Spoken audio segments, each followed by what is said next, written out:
మనలో చాలామంది గెలిచిన వాళ్ళ కథలు వినడానికి ఇష్టపడతారు. కానీ నేను ఈరోజు ఇంజనీరింగ్ చదివి లైఫ్లో ఓడిపోయిన కొన్ని లక్షల మంది కథ గురించి మాట్లాడతాను. కొంతమంది జాబ్ లేని మా ఇంజనీరింగ్ స్టూడెంట్స్ మీద చాలానే జోక్స్ వేశారు. కొన్ని విని మేము కూడా నవ్వుకున్నాం. కానీ ఆ నవ్వు వెనకాల ఉన్న ఇంకో కోణం గురించి నేను ఈరోజు మాట్లాడతాను. ఏ రోజైతే మాకు బ్యాక్లాగ్స్ ఉన్నాయని, పర్సంటేజ్ తక్కువ ఉందని మమ్మల్ని క్యాంపస్ ఇంటర్వ్యూస్కి పిలవరు, ఆ రోజే మా ఓటమికి ఫస్ట్ స్టెప్ కాలేజీలోనే మొదలవుతుంది. మేము చేయాలనుకుంటున్న జాబ్కి అసలు సంబంధమే లేని ఏవో కొన్ని సబ్జెక్ట్స్లో ఫెయిల్ అయ్యామని, మాకు పర్సంటేజ్ తక్కువ ఉందని మాలో ఉన్న టాలెంట్ని డిసైడ్ చేసే ఈ సిస్టమ్ని ఏమనాలి? దీనికి క్యాంపస్ ఇంటర్వ్యూస్కి వచ్చిన కంపెనీ వాళ్ళు చెప్పే సమాధానం, ఇన్ని వందల మంది స్టూడెంట్స్లో ద బెస్ట్ని సెలెక్ట్ చేయాలంటే ఇలాంటి ప్రాసెస్ తప్పనిసరి అని. పర్సంటేజ్ ఉంది అనే ఒకే ఒక కారణంతో పీపీటీ ప్రిపేర్ చేయడం రానుడు కూడా క్యాంపస్ ఇంటర్వ్యూస్కి అటెండ్ అవుతున్నాడు. అలా అటెండ్ అయిన వాళ్ళలో ఒకళ్ళో ఇద్దరు సెలెక్ట్ అవుతున్నారు, లేకంటే అది కూడా లేదు. ఐఐటి లాంటి కాలేజీలో చదివే వాళ్ళకి నేను చెప్పేది అర్థం కాకపోవచ్చు, కానీ సందుకో ఇంజనీరింగ్ కాలేజ్ ఉన్న టౌన్స్ నుంచి వచ్చిన వాళ్ళందరికీ ఖచ్చితంగా ఇది అర్థం అవుతుంది. ఇంజనీరింగ్ జాయిన్ అయ్యే టైంకి మాలో చాలామందికి ఓటు హక్కు కూడా ఉండదు. కానీ పుట్టగొడుగులాగా ఇన్ని కాలేజీలు పుట్టుకోరావడానికి కారణం ఎవరు? ఇప్పుడు ఏ సమాజం అయితే జాబ్ లేదని మమ్మల్ని ఎగతాళి చేస్తుందో వాళ్ళు ఓట్లు వేసి గెలిపించిన ప్రభుత్వాలే కదా. ఇలా స్టాండర్డ్స్ లేని ఇంజనీరింగ్ కాలేజీలో చదివిన కొన్ని వేల మంది స్టూడెంట్స్కి పర్సంటేజ్ ఉన్నా కూడా కాలేజ్ అయిపోయాక ఏం చేయాలో తెలియని పరిస్థితి. మనం ఇప్పుడు ఈ తప్పంతా ప్రభుత్వాల మీద, సమాజం మీద రుద్దిస్తే సరిపోదు. చాలామంది ఇంజనీరింగ్ స్టూడెంట్స్లో అండ్ వాళ్ళ పేరెంట్స్లో కూడా తప్పు ఉంది. వాళ్ళ పిల్లలకి గవర్నమెంట్ ఉద్యోగం రావాలని కోరుకుంటూ దానికి ఏదో ఒక డిగ్రీ సరిపోతుందని తెలిసి కూడా ఇంజనీరింగ్లో చేర్పించే పేరెంట్స్ అందరిది తప్పే. ఇలా పేరెంట్స్ కోసం ఇంజనీరింగ్ జాయిన్ అయ్యాక కొంతమంది స్టూడెంట్స్ మంచి పర్సంటేజ్తో బయటకు వచ్చాక కూడా వాళ్ళ గవర్నమెంట్ జాబ్ ఏదో వాళ్ళు ట్రై చేసుకోకుండా ఇటు మిగతా ఇంజనీరింగ్ స్టూడెంట్స్తో పాటు వేరే జాబ్ ట్రయల్స్ కూడా వేసి సాటి ఇంజనీరింగ్ స్టూడెంట్స్కి కూడా కాంపిటీషన్ ఇస్తున్నారు. పర్సంటేజ్లు చూపించుకుని, బట్టి కుట్టిన నాలెడ్జ్ చూపించుకుని ఫ్రెషర్గా మంచి జాబ్ కొట్టేస్తున్నారు. ఇలా కొట్టిన వాళ్ళు 1 or 2 yearsలో గవర్నమెంట్ జాబ్ రాగానే ఆ జాబ్కి షిఫ్ట్ అవుతున్నారు. ఇలా గవర్నమెంట్ జాబ్ వచ్చేదాకా చిల్లర ఖర్చుల కోసం జాబ్ చేసే వాళ్ళ వల్ల అటు ఇంజనీరింగ్ క్వాలిఫికేషన్ మీద జాబ్స్ వెతుక్కునే వాళ్ళకి, ఇటు నార్మల్ గవర్నమెంట్ జాబ్ వెతుక్కునే వాళ్ళకి అనవసరమైన కాంపిటీషన్ ఇస్తున్నారు. వాళ్ళలో కొంతమంది అనుకోవచ్చు, మాకు టాలెంట్ ఉంది, మేము ఏం జాబ్ ట్రై చేసినా సరే మాకు వస్తుంది, మధ్యలో మీ ఏడుపు ఏంటని.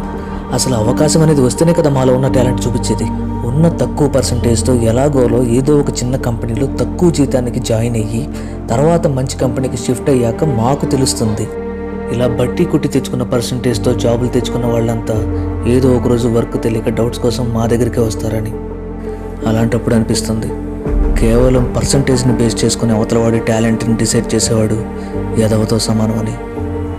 ఈ లోకంలో సక్సెస్ అయిన ప్రతి ఒక్కరి లైఫ్లో వాళ్ళు జీరోగా ఉన్నప్పటి నుంచి వాళ్ళు అనుకున్నది రీచ్ అయ్యే వరకు మధ్యలో ఒక చిన్న జర్నీ ఉంటుంది. అలాగే లైఫ్లో సక్సెస్ అవ్వాలని అన్ని విధాలా ట్రై చేసి ఓడిపోయిన వాళ్ళకు కూడా ఒక జర్నీ ఉంటుంది.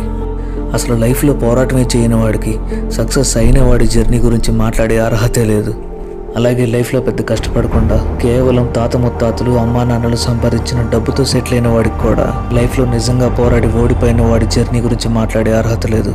కానీ దరిద్రం ఏంటంటే, ప్రయత్నిస్తూ ఓడిపోతున్న మా ఇంజనీర్ల జర్నీ గురించి మాట్లాడటానికి మాత్రం చాలామంది రెడీ అవుతారు.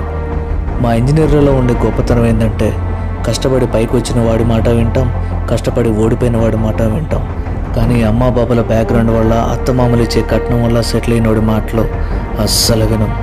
చివరికి ఇలా ఎవరో ఒకరి మీద ఆధారపడి సెటిల్ అయిన వాళ్ళు కూడా అమ్మా బాబాల బ్యాక్గ్రౌండ్, తాత ముత్తాతల ఆస్తి కాదనుకొని కొంతమంది సొంత కాళ్ళ మీద నిలబడటం కోసం ప్రయత్నిస్తూ ఓడిపోతుంటే చివరికి వాళ్ళను కూడా కమెంట్ చేస్తున్నారు. అలా కమెంట్ చేసే ప్రతి ఒక్కరికి మా ఇంజనీర్స్ తరపున, ప్రయత్నించి ఓడిపోయే ప్రతి ఒక్కరి తరపున ఇదే మా సమాధానం. మేము సక్సెస్ అయితే మా స్టోరీ ఒక ఇన్స్పిరేషన్ అవుతుంది. అదే మేము ఓడిపోతే మేము చేసిన ప్రయత్నాలు రాబోయే తరాలకి ఒక గైడెన్స్ అవుతాయి. లైఫ్లో ఎవరి మీద ఆధారపడకుండా కష్టపడేవాడు గెలిచిన చరిత్రే, ఓడిపోయిన చరిత్రే. ఒకవేళ మేము అనుకున్నది సాధించలేక వేరే ఏ రంగంలో అడుగుపెట్టినా మా ఇంజనీరింగ్ స్టూడెంట్స్ సెట్ చేసే బెంచ్ మార్క్ ఎవరు టచ్ చేయలేరు. అది ఏ రంగమైనా కావచ్చు. ఒక్కసారి ఇంజనీరింగ్ స్టూడెంట్ దాంట్లో అడుగుపెట్టాడంటే వాడికంటూ ఒక స్పెషల్ ఐడెంటిటీని క్రియేట్ చేసుకుంటాడు. అయినా ఓడిపోవటం, గెలవటం మాకు సప్లీలు రాయటంతోనే అలవాటైంది. అందుకే మా గురించి కమెంట్ చేసే ముందు అసలు ఓడిపోయిన వాళ్ళ గురించి మాట్లాడే అర్హత నీకెంతుందో చూసుకో. ఓడిపోయిన వాళ్ళని కమెంట్ చేసే ముందు ఒక్కసారి నీ చదువు అయిపోయాక మీ అమ్మా నాన్న ఇంటి పేరు, బ్యాక్గ్రౌండ్ వాడకుండా నువ్వేం సాధించావో గుర్తు తెచ్చుకో. చివరికి సొంతగా సాధించిందేం లేక పెళ్ళి కూడా పేరెంట్స్ బ్యాక్గ్రౌండ్ యూజ్ చేసుకునే వాళ్ళు దయచేసి మా జోలికి రావద్దు.